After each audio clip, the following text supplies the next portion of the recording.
দিচ্ছি, দিয়ে দিচ্ছি 1 চামচ লবণ। এটা কুসুম গরম পানি নিয়ে নেব, এটাকে মেখে নেব।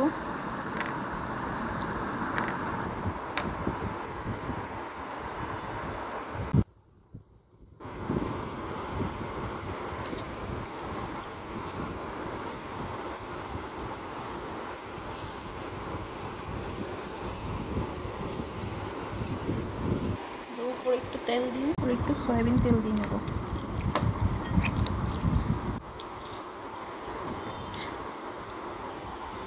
এভাবে ডেকে কিছুক্ষণ রেস্টে রেখে দেব।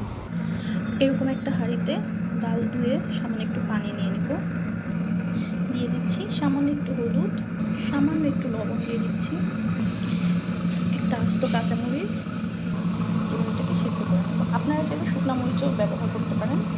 শুকনো মরিচটা এরকম সিদ্ধ হয়ে আসলে এরকম ঝরঝরা হবে, আমরা চুলাটা অফ করে দেব।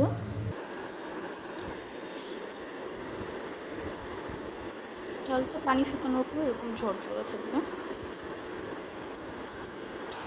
এবার আমরা পুরি বানিয়ে নেব।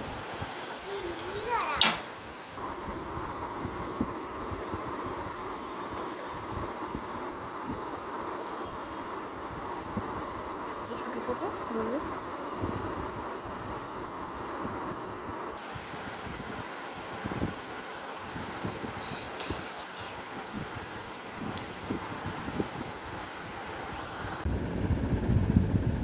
আটা দিয়ে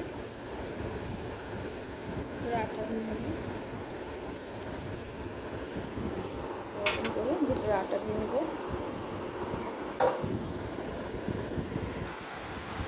আটা ভিতরে দিয়ে তারপর ডাল ভিতরে দিয়ে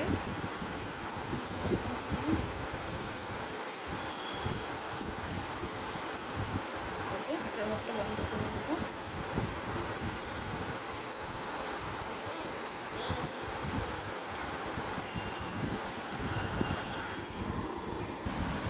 এবার আমরা পুরি বেলে নেব। আস্তে আস্তে বেলতে হবে যাতে ভিতরের দিকটা বেরিয়ে না আসে। বেশি বড় করা যাবে না।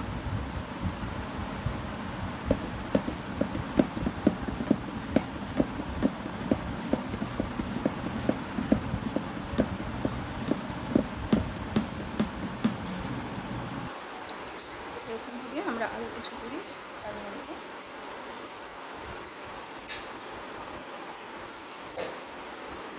আটা দিয়ে নেব, দিয়ে নিচ্ছি।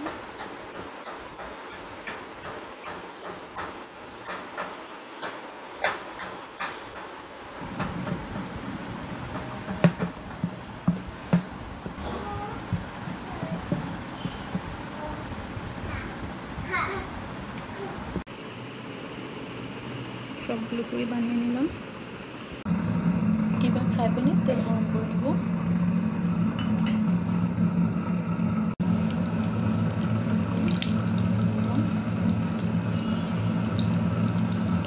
একটা করে পুরি ভাজতে হবে।